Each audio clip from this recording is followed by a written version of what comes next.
여러분 안녕하십니까? 오늘은 바울 성경 공부 두 번째 시간입니다. 오늘은 바울의 이름, 즉 사울로부터 변한 바울의 이름이 어떤 의미를 가지는지, 그리고 그가 늘 시민권 이야기를 해왔었는데요. 그 시민권이 그에게 있어서 어떤 기능과 역할을 했는지에 대해서 한번 공부해 보도록 하겠습니다. 먼저 시민권 문제를 보면요. 그는 자신의 그 로마 시민권에 대해서 상당히 자부심을 갖고 있었던 것으로 보입니다. 그래서 사도행전 22장 27절에서 28절까지 보면 나는 나면서부터 시민권자였다, 이렇게 강조한 부분도 있고요. 또 사도행전 16장 35절에 39절까지 보면 빌립보에 갔다가 투옥된 적이 있었는데 그곳에서도 시민권의 혜택을 톡톡히 보고 있습니다. 그에게 있어서 시민권은 매우 상징적인 권리였는데요. 이것을 통해서 그는 앞으로 있을, 즉 그가 선교 여행에서 받을 여러 가지 수모와 불이익을 피해갈 수 있었던 점도 작동을 했던 것 같습니다. 그는 그러면 당시 로마에는 어떤 시민 제도가 있었는가? 제일 위에 있는 것은 아무래도 시민권이었겠죠. 많은 혜택이 있었습니다. 그 다음엔 페레그리누스라고 하는 그런 일종의 요즘 말로 하면 영주권 정도가 되겠습니다. 그래서 로마 지역에 살던 사람들에게 주어진 거주 허가증입니다. 우리가 로마서에 보면 아굴라와 브리스길라라고 하는 사도 바울이 로마로 압송되었을 때 그곳에서 많은 도움을 주었던 그 부부 얘기가 나오죠. 그 부부가 바로 페레그리누스에 속하는 사람들입니다.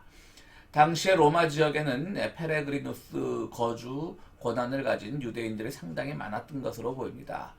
나중에 일어난 사건이지만 네로가 로마에서 생겨났던 그 대형 화재의 책임을 유대인들에게 몰았을 때 그 지역에 많은 유대인들이 있었다는 얘기도 되겠죠. 그들이 모두 페레그리누스 자격을 가지고 살던 사람이었습니다.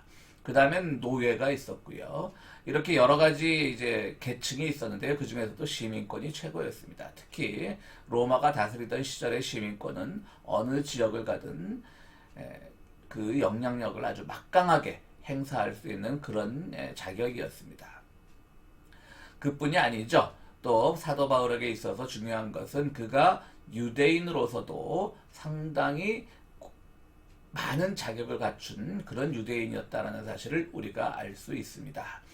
그는 나는 가말리엘 문화에서 공부했다는 것도 늘 자랑을 했고요. 그가 베냐민 지파라는 것도 많이 자랑을 했습니다.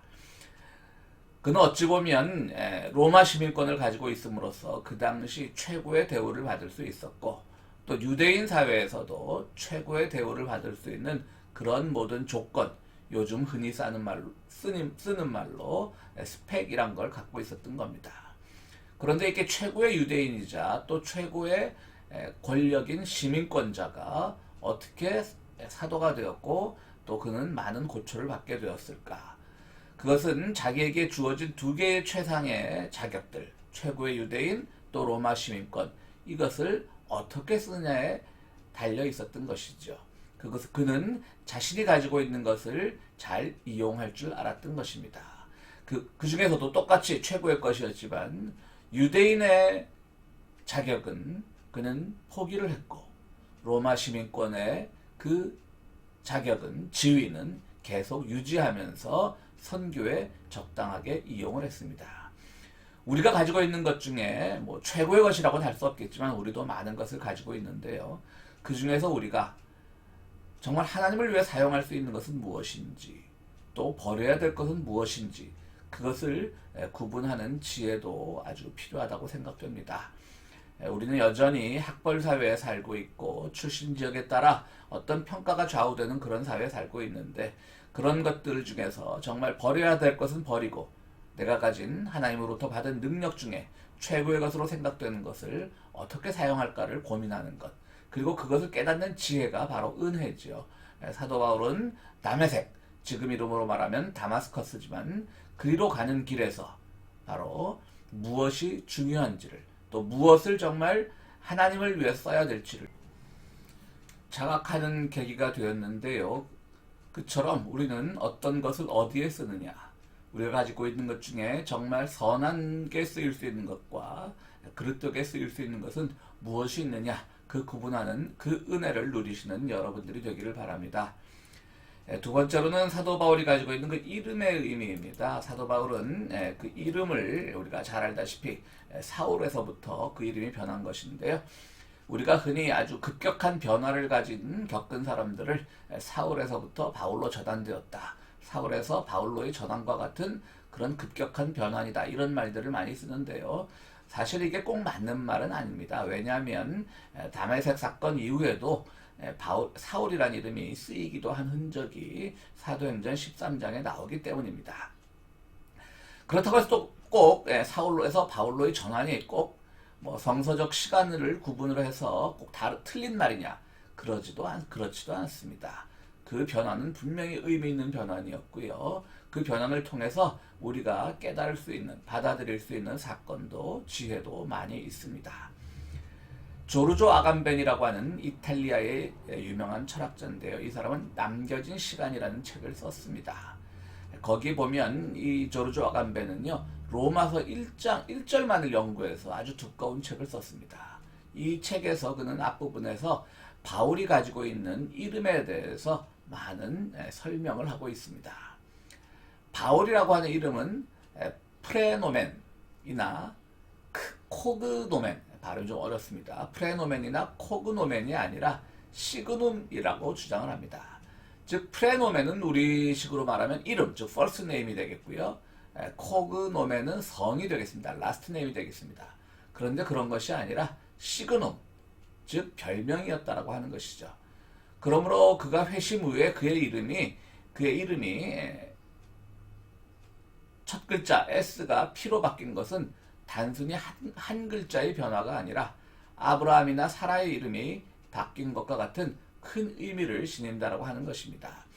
우리 아브라함과 사라라고 불리던 구약의 인물이 아브라함과 사라로 이름이 바뀌게 되면서 정말 온 백성, 온 열방의 아버지와 어머니로서 하나님과 계약 관계를 맺게 된 사건을 잘 알지 않습니까? 그런데 아감벤은 바울의 이 계명에서도, 즉 사울에서 바울로 바뀐 이 계명에서도 한 글자의 차이가 세계관의 전환을 의미한다고 그렇게 강조하고 있습니다. 사울은 사실 우리가 다윗 중심으로 성경을 읽다 보면 사울은 아주 좀 무능하고 좀 하나님에게 사사건건 대립하는 그러한 왕으로 알려져 있지만요. 사실은 그것은 기독교적으로 재해석된 사울이고요. 그는 분명히 명문가의 이름이란 것을 우리는 알 수 있습니다. 그렇기 때문에 그 가말리알 문화에서 공부하고 또 베냐민 지파에서 태어난 그 바울도 사울이라는 이름을 가지고 있었겠죠. 그것이 정말 이스라엘 역사에서 별로 이렇게 상쾌한 기분 좋은 이름으로 인식되지 않았다면 누가 그 이름을 쓰겠습니까? 특히 사무엘상 9장 2절에 보면 당시 사울 왕이죠. 구약시대 사울 왕은 굉장히 외모도 뛰어나고 키도 컸다라고 이렇게 되어 있습니다. 결국 아감벤의 말을 빌리자면 바울이라는 이름의 사용은 왕가에서 천민으로의 이행, 큰 것으로부터 작은 것으로의 이행을 의미한다고 합니다. 라틴어로 파울로스는 작고 보잘것없는 자라는 의미입니다. 이것이 시그눔, 즉 별명이라고 했지 않습니까? 그러니까 우리말로 하면 막둥이 좀 되는 말입니다. 제 세대는 구봉서라고 하는 코미디언을 기억을 하는데요. 그분의 그 일종의 코미디에 사용되는 별명이 바로 막둥이였습니다. 막둥이 구봉서. 저보다 윗세대인 분들은 다 기억하실 줄로 아는데요. 바로 바울은 사울이라고 하는 아주 명문가의 이름을 가지고 있다가 자기의 이름을 그냥 막둥이로 바꿔버린 겁니다. 결국 바울은 사도로서 메시아적 소명을 받는 순간 부여된 그 별명을 계속해서 사용하게 됩니다. 또 아감벤은 굉장히 깊은 연구를 하는데요. 바울이라고 하는 해서 그 성경 우리말에서 바울이라고 하는 사울, 그럴 때 바울이라고 하는 이런 말이 많이 나오지 않습니까? 이 이라고는 호카이라고 하는 헬라어인데요. 당시 공식 이름에만 붙이는 단어였습니다. 즉 명문가 선비 사울은 이제 스스로를 비천한 별명을 이름으로 대신하게 됩니다. 즉 율곡 이나 퇴계 이황 같은 명문가 청년이 본명으로도 호로도 불리지 않고 천민의 이름인 돌쇠, 마당쇠로 불리기를 자처한 것과 마찬가지입니다. 이제 옛사람 사울은 스스로를 사울이 아니라 막둥이 또는 꼬맹이로 불러달라고, 그것이 본래 내 이름이라고 앞서 말씀드렸던 호카이라고 만천하에 공표하고 있는 것입니다. 아간베드 지적처럼 바울 이후 우리의 이름은 모두 별명에 지나지 않습니다. 아무리 뭔가의 본, 어디 무슨 시냐를 따지고 멋있는 이름의 뜻을 가지고 있다 한들 그것은 하나님 앞에서 하찮은 막둥이 같은 별명일 뿐입니다. 막둥이 바울은 이제 소명을 통하여 자유인에서 메시아의 종으로, 그리스도의 종으로 규정되며 그 순간 노예와 마찬가지로 그의 본래적인 이름을 상실하게 되었던 것입니다. 그러므로 사울에서 바울로의 계명은 회심 이후 유대교적 세계관에서 그리스도적 세계관으로 바뀐 것만을 의미하지 않습니다. 막둥이 바울은 스스로 이름조차 없는 천민이 되기를 원했으며 낮아지고자 했으며 이름이라고 하는 생물학적 소속에서 오는 우월감을 제거하려고 했습니다.